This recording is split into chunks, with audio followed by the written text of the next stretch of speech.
بنگلہ دیش کے اندر اپنے آپ کو ریلیونٹ رکھنے کے لیے اور اپنا فٹ ہولڈ اسٹرانگ کرنے کے لیے انڈیا کے پاس جو سب سے زیادہ آزمودہ اور افیکٹو کارڈ رہا ہے کئی ڈیکیڈ سے لے کے، دیٹ از پاکستان بیشنگ. اس اسٹریٹجی پہ عمل کرتے ہوئے انڈیا اینٹی پاکستان سینٹیمنٹس کو پروموٹ کرتا رہا ہے اور اس کی آڑ میں پھر اپنا اثر و رسوخ استعمال کرتے رہے. شیخ حسینہ کی ساری پالیٹکس اسی پہ بیسڈ تھی. ان کی جو پرو انڈیا پالیسیز تھیں ان کو سیل کرنے کے لیے ان کو اینٹی پاکستان سینٹیمنٹس کا سہارا لینا پڑتا تھا. لیکن اس کی آڑ میں دیکھیں کیا ہوا ہے، سائڈ میں کیا ہوا ہے، مطلب جہاں پر لوگوں کا دھیان نہیں گیا، بنگلہ دیش کی جو اسٹریٹجک آٹونومی تھی وہ کمپرومائز کر دی گئی.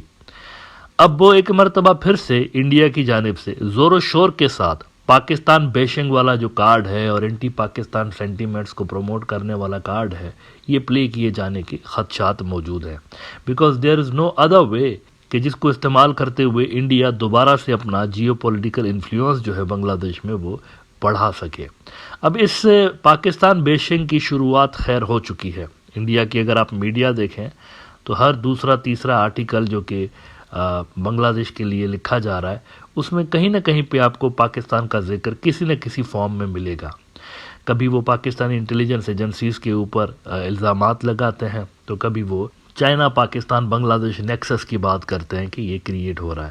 ایک ایسا ہی آرٹیکل آج انڈیا کے ایک بڑے اخبار سنڈے گارڈین میں لکھا گیا ہے. اس میں الزام یہ لگایا گیا ہے کہ شیخ حسینہ کے ملک سے فرار ہونے کے بعد پاکستان جو ہے وہ اپنا اثر و رسوخ بڑھا رہا ہے بنگلہ دیش کے لیگل سسٹم میں اور بنگلہ دیش کی میڈیا میں اور بنگلہ دیش کے جو دیگر انسٹیٹیوشنز ہیں اس کے اندر. اب ان کو لگ رہا ہے کہ جیسے یہ کرتے رہے ہیں اتنے عرصے سے لے کر ویسے دوسرے ملک بھی کرتے ہوں گے. انڈیا ایسا ہی کرتا رہا ہے نا، بنا کسی قانونی کارروائی کے. اگر حسینہ کے دور میں بنگلہ دیشی سٹیزنز کو اٹھا کے انڈیا کے حوالے کر دیا جاتا تھا تو اس کا صاف مطلب ہے کہ لیگل سسٹم ہائی جیک کرنا تو دور کی بات ہے، لیگل سسٹم کو بلڈوز کر دیا تھا انڈیا نے. آپ یہ کہہ سکتے ہیں.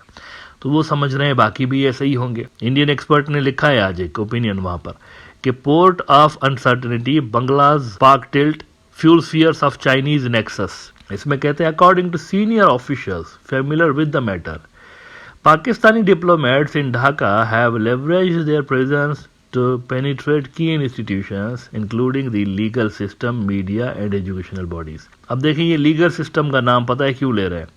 اس لیے لے رہے ہیں کیونکہ ریسنٹلی ہم نے دیکھا ہے کہ بنگلہ دیش کے اندر بہت سارے ایسے لوگ جن کو غیر قانونی طور پر قید کیا گیا تھا اور بہت سارے ایسے بھی لوگ تھے اس میں جو کہ انڈیا کو پسند نہیں تھے، ان کو ریلیز کیا گیا ہے. یعنی ان کی جو قید تھی وہ غیر قانونی تھی حسینہ کے دور میں، اور ان میں بے شمار ایسے لوگ ہیں جو کہ انڈیا کی فرمائش پہ جیل میں ڈالے گئے تھے.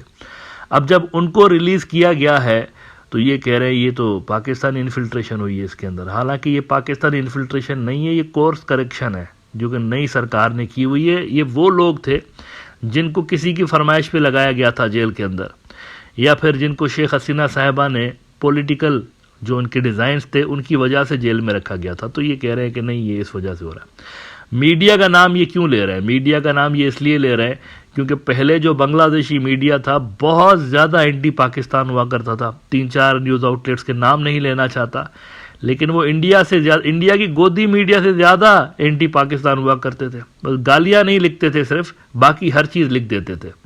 تو اب وہ جو میڈیا ہے وہ اتنا زیادہ اینٹی پاکستان نہیں لکھ رہا وہاں پر.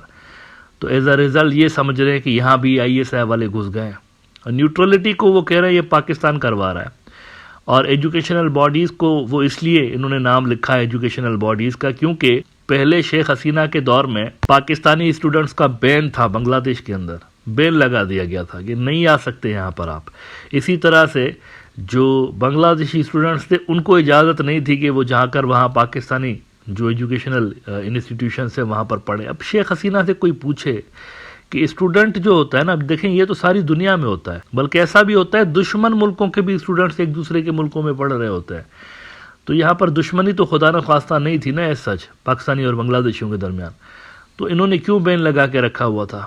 اب وہ بین ہٹا دیا گیا ہے. تو اسی لیے یہ کہہ رہے ہیں کہ یہ ایجوکیشنل جو سسٹم ہے وہ پاکستان کنٹرول کر رہا ہے. حالانکہ یہ کورس کریکشن ہوا ہے. جیسے پہلے غلط ڈائریکشن دی گئی تھی چیزوں کو کہ اسٹوڈنٹس کے اوپر بھی بین لگا دیا گیا تھا، وہ بین ہٹا دیا گیا ہے، تو یہ سمجھ رہے ہیں کہ یہاں پر بھی ISI اس طرح سے آیا ہوا ہے۔ اچھا، اسی طرح سے ایک اور واقعہ ہوا ہے جو کہ بظاہر عام قسم کا واقعہ ہے۔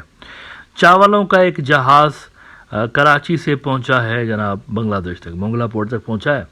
اب اس میں بھی سازش کی بو آ رہی ہے۔ انڈیا کے اندر جو ان کے پالیسی میکرز ہیں ان کو سازش کی بو آ رہی ہے کہ یہ کیا ہوا ہے اور کیوں ہوا ہے، یہ بھی پوچھ رہے ہیں کہ کیوں ہوا ہے، اس وقت کیوں ہوا ہے۔ نا یہ چیز آپ کو کیا ظاہر کر رہی ہے؟ یہ چیز ظاہر کر رہی ہے کہ شیخ حسینہ صاحبہ نے پاکستان کو بنا کے رکھا ہوا تھا اسرائیل، بلکہ اسرائیل کے لیے ایکسیپٹنس آپ کہہ سکتے ہیں تھوڑی بہت زیادہ تھی، چھپ چھپا کے ان سے کئی ساری ٹیکنالوجیز لی ہوئی تھی ان کی فورسز نے، کئی سارے ایسے ٹیکنالوجیز انہوں نے آف دا ریکارڈ لی ہوئی تھی، ایسی رپورٹ میڈیا کے اندر آئی تھی کہ جو کہ بعد میں اپنے لوگوں کے خلاف انہوں نے استعمال کی، سرویلنس کے لیے اور ان کے اگینسٹ استعمال کی۔ لیکن پاکستان اس سے بھی گیا گزرا، ان کی نظر میں اس سے بھی گیا گزرا، تو ٹریڈ بھی بند کر کے رکھا ہوا تھا۔ اب ٹریڈ جب ریزیوم ہوا ہے تو بیسیکلی یہ سگنل ہے، بنگلہ دیش کی جو نئی پالیسی ہے اس میں یہ سگنل ہے دنیا بھر کے لیے کہ وی آر اوپن، اور کسی ملک کے زیر اثر نہیں ہیں ہم لوگ۔ ایسا کوئی نہ سوچے کہ انڈیا ہمیں کچھ کہے گا تو پھر ہم اپنی پوری کی پوری ڈائریکشن ہی تبدیل کر دیں گے، it's not like that, we are asserting our strategic autonomy۔ یہ میسج دیا گیا ریجن کو اصل میں پاکستان کے ساتھ ٹریڈ کھول کے، اس کو بھی یہ کہہ رہے ہیں کہ یہ کیوں ہوا ہے اس طرح سے۔ بھائی وہ شیخ حسینہ سے پوچھیے یہ ٹریڈ بند کر کے رکھنے کی کیا ضرورت تھی، ان کو کیا ہو جاتا اگر ٹریڈ ہوتا دونوں ملکوں کے درمیان، ان کو کیا مسئلہ ہو جاتا؟ انڈیا کو پیسے کم ملتے، صرف یہی ہوتا نا کہ جو چیزیں آپ انڈیا سے امپورٹ کرتے ہیں اتنی اگر آپ پاکستان سے امپورٹ کرتے تو انڈیا کو اس کو فرق پڑتا، کم پیسے ملتے انڈیا کو۔ آپ اصل میں انڈیا کے انٹرسٹ کو پروٹیکٹ کر رہے تھے، اصل میں انڈیا کے جو ٹریڈ اور اکانومی کے حوالے سے بنگلہ دیش کے اندر انٹرسٹ ہیں ان کو آپ پھر تھوڑا سا ڈاؤن گریڈ کرتے، یہ آپ چاہتے نہیں تھے۔ آپ چاہ رہے تھے ایک ایک پائی جو ہے نا بنگلہ دیشی لوگوں کی وہ انڈیا جانی چاہیے، کسی اور جگہ پر نہیں جانی چاہیے۔ تو یہ پالیسیز تو ان کی تھیں اب نارمل قسم کی، اب وہ ریورس ہوئی ہیں تو ان کو تھوڑا سا عجیب لگ رہا ہے کہ یہ کیوں ہوا۔ کہتے ہیں Pakistani cargo ship carrying 25 metric tons of rice is expected to arrive at Bangladesh Mongla port soon, potentially marking the first time in 53 years that a Pakistani flagged vessels will unload cargo at the country's southern gateway. The development under a newly inked government-to-government trade agreement has stirred diplomatic ripples across South Asia. Look at that. یہ چاولوں کا جہاز آیا تو وہ پورے کے پورے diplomatic circles میں وہ کہہ رہے ہیں کہ بھوچال آ گیا، raising questions about Bangladesh evolving geopolitical alignment۔ اب یہ کوئی بات ہوئی بھلا؟ وہ پہلے جو ایک پاگل قسم کی پالیسیز بنائی جا رہی تھی، پاگل قسم کی، انڈیا نے ناراض ہو جائے تو پاکستان کے ساتھ تعلقات کو ڈاؤن گریڈ ہی رکھے، وہ ریورس ہو رہے ہیں اصل میں۔ اس کو یہ پاکستان کی شرارت قرار دے رہے ہیں کہ یہ اصل میں اتنا انفلٹریٹ کر گئے ہیں کہ یہ پالیسیز اب چینج کروا رہے ہیں وغیرہ وغیرہ۔ ایسا کچھ بھی نہیں ہے، یہ کورس کریکشن ہو رہا ہے، آٹو کریکٹ پہ سسٹم لگا ہوا ہے۔ اچھا، یہاں پر یہ چیزیں آپ مزید دیکھیں گے آنے والے دنوں، بلکہ اور بھی زیادہ زور و شور کے ساتھ دیکھیں گے۔ پاکستان کے لیے کوئی چھوٹی سی بھی بات ہوگی اس کو بڑھا چڑھا کے پیش کیا جائے گا، کیونکہ اس کے علاوہ کوئی اور آپشن نہیں ہے انڈیا کے پاس۔ اپنی جو ان کی کریڈیبلٹی تھی وہ ڈسٹرائے ہو چکی ہے، کمپلیٹلی ڈسٹرائے ہو چکی ہے۔ اس کو ریوائیو کرنے کا یہ آزمودہ فارمولہ ہے جو کہ وہ کئی ڈیکیڈ سے لے کر کھیلتے چلے آ رہے ہیں پاکستان بیشنگ۔ اب دیکھتے ہیں کہ اس مرتبہ وہ کتنا کامیاب ہوتا ہے، لیکن ان کی یہ کوششیں سرٹنلی جاری رہیں گی۔